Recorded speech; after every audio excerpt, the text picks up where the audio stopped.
What's going on, guys? Welcome back to another video. So today we're working on my 1.6 Miata. So I've been really eager to take this thing out drifting and really just get some seat time with this thing, really take it out in general because it's been sitting in the garage for the last month or two. So me and my buddy, we planned for this Saturday, take it out to a local pad that's probably about 45 minutes away, maybe an hour away, take both of our cars, do some drifting, drive the cars there, have some fun, and drive them back. So it is currently Wednesday, so I got a few days. I can prep the car, get a few things done I've been pushing off and been really wanting to do. So the main thing, I really just wanted to get some cooling. I wanted to do some more ducting up in the front because right now I literally have nothing. I have problems with it cooling whenever I drive at higher speeds. And then I really just need some tires in the back. So I ordered up some more 195 45 15s for the back. As you can tell, these tires are bald as hell. I already flipped them once and they're already showing wires. So get those knocked out. I'll probably do those on Thursday or Friday when I'm starting to work on the rear. I do want to pull out some of the camber in the back because this thing's probably got -6, -7 in the back. So I want to pull the spacer off I have on it, get the wheels sunk in, and then pull some of that camber out. I got adjustable uppers, so I can just kind of adjust them a little bit, pull them out. So that shouldn't be too bad. Maybe an hour or two should be pretty quick to get that all fixed up. Front should be pretty dialed in for the most part, maybe just a toe, just a little bit. But I got all stock arms and stock knuckles, so they'll at least give me a good feel how this thing feels completely stock, and then maybe get an angle kit in the future. But I really want to start working on the cooling aspect because right now this thing kind of sucks driving any highway speeds. If you guys know Miata gearing, like 65 to 70, this thing will sit at like 4 grand RPM and it'll get hot real quick, especially if you don't have any good ducting. After doing some research and talking to a few buddies, I found out ducting on these things is a big deal because I got the intercooler right here in the front, which actually sits literally right there in the bumper. But if you look right behind it, I got probably 5 to 6 inches of gap in between. It's gonna be kind of hard to see, but I got 5 to 6 inches of gap in between there. So any air that's kind of shooting through the radiator can shoot down or around the radiator. Doesn't go through the radiator, doesn't really help cool this thing down. So that's a big thing I really want to start working on. It's definitely going to take me a little bit. So I've been trying to just look at this thing, trying to figure out my kind of plan. I do see a couple mount holes kind of going around. There's one on each side there and kind of hard to see, but down there I'll get some lights going once I start working on this. But I got some mount points, and then I also have 2 mount points on the bottom of the intercooler. So thinking about building kind of just a plate on the bottom that'll go across, and then it kind of goes up a little bit on each side, just to kind of force all the air to go through the intercooler and then through the radiator, give this thing as much cooling as possible. So I'm gonna start working on that, probably building up a couple templates. I'll be get back with you guys when I got a plan. So I got some cardboard out, making up some designs, and finally came up with one I like. So you kind of see the end plate there with the bolt holding it up right there. So that blocks off that side, and then same goes for the right side. And then for underneath, it's literally just like a flat piece that goes all the way back to the radiator, and then got a bolt going in the intercooler right there, and another one right there. So it's got 4 bolts holding it all up. So now that I got the design pretty much figured out, I can just pull this off, trace it onto metal. I want to try to do it all out of one piece because then I can just kind of fold these sides up and then kind of be like a whole big diaper that kind of goes up under it and bolts in. Would be nice, but if not, I'll just make the 2 side pieces separately from the bottom, then kind of just rivet them in how I have it, because right now I have them like kind of folding up under, and I just got them taped under the bottom there. So I was planning on riveting it, but if I can make it out of one piece, that would be sweet. I left this front section a little long because I know the bumper sits a little forward of the intercooler, so I'm going to try to slip this piece of metal under the bumper so then it kind of forces any air to go through the front bumper hole straight into the intercooler, all through the radiator, cool it down as much as possible. So I'm going to pull that off, get a trace on some metal. So I just took my cardboard template here with both sides taped together, so it's all one piece now, and traced it on a piece of metal. I got my design all done up. I ended up bending it just to get it all finished up real quick, and got, you know, you can see how I bent it. Now the holes go right up in there. Just use some tin snips to cut. I think this is like 26 gauge metal, so it's pretty thin, but it should be thick enough to just act as ducting. And then I used some of these little metal bender shears I picked up from Harbor Freight. It was actually pretty nice to get some of these bends done because you're able to get a nice smooth clamp on there. But I got all that done, drilled my holes out. So I got mount holes here at the bottom of the intercooler, holes right up on the sides there, and then this big hole in the back here is actually for the radiator drain. I wanted to have access to it without having to take this plate off. So now that this is all done up, I can really just slide it right up under there, get her bolted up, and it should be pretty easy. So I'm gonna do some YouTube magic, and we'll get her mounted up. So I got the ducting all mounted up. Might be kind of hard for you guys to see, but you can kind of see it there. Got my 2 mount points on the radiator. The only thing is the center is still a little floppy, so I might try to figure out a mount somewhere on the intercooler or on the radiator back there to kind of support the center there. But other than that, got the side mounts in there, and it filled in that hole perfectly on both sides. Let me see, you might be able to see better on this side. There you go. So now you can see how much coverage it covers up. So a lot more air should be going straight into the radiator now.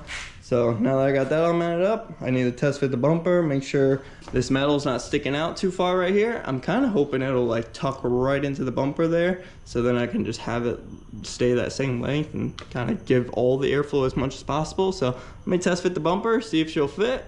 And other than that, we should be good to go. So I got the bumper back on, and it went pretty dang smooth. I did have to trim a little bit of the ducting on each side there, like literally this much. So it wasn't much, it was literally just right where it was hitting this curve right here. So it wasn't no biggie, just trim that up real quick. Bumper slid right back on, and the ducting is literally the perfect length where it sits right inside of the bumper right here. So it's perfect. Now all the air will go right into the intercooler and straight to the radiator there, so it should go perfect.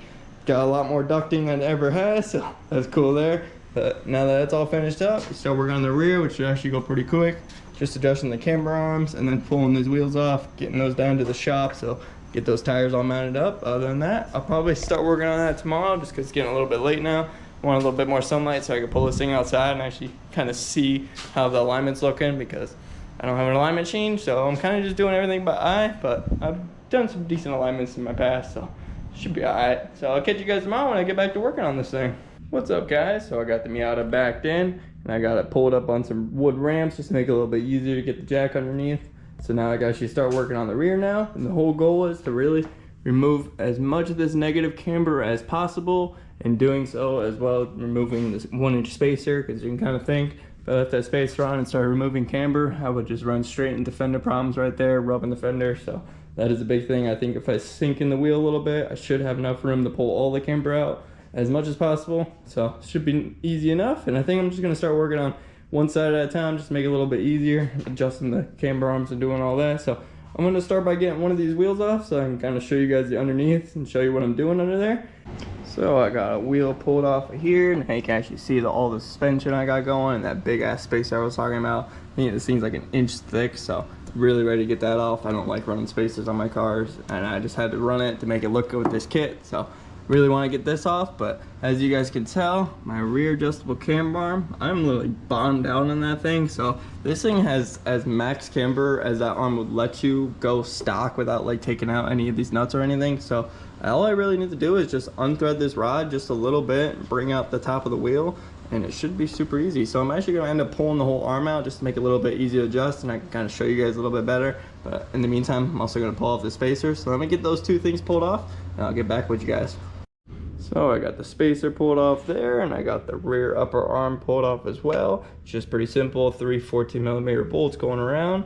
And then these are just your locking bolts, which actually locks the whole threaded piece inside of here. So when those are unlocked, you're able just to spin this right out. And when doing so, you're just extending these threads out, in turn extending this whole arm, pushing the top of the wheel out, giving you positive camber. But in my case, since I got so much negative, it'll actually be pushing the top of the wheel back out, making it more straight. So shooting to go as zero as possible. But the one thing I noticed with these arms, I've had a set of these before, and if you pull the threads out way too far and you're relying just on the threads will bend over time, especially if you hit a big bump. So I do happen to have one of the nuts from the old arms I have, so I plan on just extending these threads out as much as possible, getting that nut in there as well, just to have a little bit more of like a shoulder and save the threads from bending, at least inside of there. So it should make it a little bit more stiffer, and then strengthen it up a little bit. So I'm gonna get that all knocked out, and then we can get it all bolted on the car and start adjusting how much camber is actually on it still, and then pull some more out or put some back in if I need to, if it's actually way out more positive camber now. So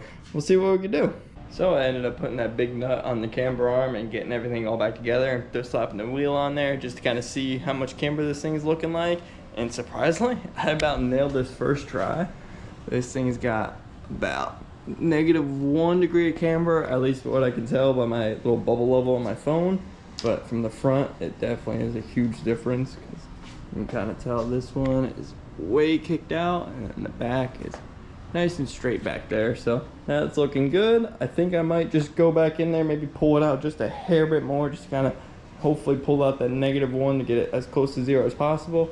And now that I readjusted it all, it definitely raised the car up a good ton, because you can kind of see the fender gap there, and then on this side that I haven't touched yet, this thing is tucking hard. So I'm probably definitely gonna have to lower this thing back down a little bit, but I think I'm gonna wait till I get these tires mounted just to make sure, because I know I flipped these tires and they're pretty bald right there. So I might, with the new tires, I might kind of fill in that gap a little bit. So we'll see there. But other than that, I'm gonna start working on the other side, get that knocked out. And now that I adjusted all the camber, I'm definitely gonna have to mess with the toe a little bit, just to kind of eye it in a little bit better. I just want it a little bit towed in, so I'll get my toe plates out. I think I got them stuffed over there, so get my toe plates out and toe plate this thing up, get it all lined up. So I've been working on the Miata for about a few hours now, and it's dark now, so got this driver's side all dialed in with 0 camber, and then I ended up working on the passenger side, getting that all dialed in. I ended up just raising up the whole car about a ½ inch, just to kind of give it that tuck back a little bit, and then level out the whole car as well, so everything's looking good. And then I ended up just going crazy, toe plating the hell out of this thing. It took me like 5 or 6 tries, but I think I got it pretty dialed in. It's about almost perfect. I think it's got like a 1/16 of an inch toe in on both sides, so it should be more than enough. And especially for being a drift car, that's kind of the alignment I wanted. So I think I'm just gonna take this thing for around the block real quick and just feel it out, make sure everything feels good, and then probably back it back in and get the tires off, so then we can get those new ones all mounted up tomorrow, and then this thing should be pretty much ready to go drifting on Saturday.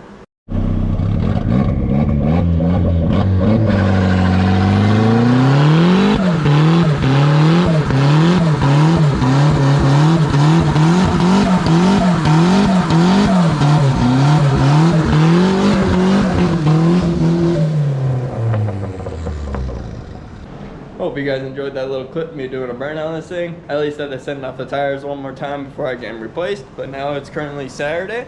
Yesterday was Friday. I got the tires all mounted up at the shop and got them mounted on the car, so those are all looking good. And the car's looking good so far. And I just gotta do one more check over on it, make sure everything's good. Packing up a toolbox for all tools, fire extinguisher, and a couple other things, just to make sure I'm safe. But as long as everything goes good, I'm probably gonna toss a couple clips of me drifting in here. But most likely I'm gonna end up just doing a whole video for Friday, just kind of full drifting on this thing, because I know not a lot of people like to watch drifting, so I'll at least make it one video, so if you guys do want to watch it, you can watch it. So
hope you guys enjoyed today's video of just kind of building some ducting for the front of the Miata, and then getting drift alignment all set up. So everything's looking good. The big old camber in the front and straight wheels in the back, and it actually drives so much better now. So super stoked on that, and I hope you guys enjoyed today's video. If you did, I hope you like, comment, subscribe, and peace out.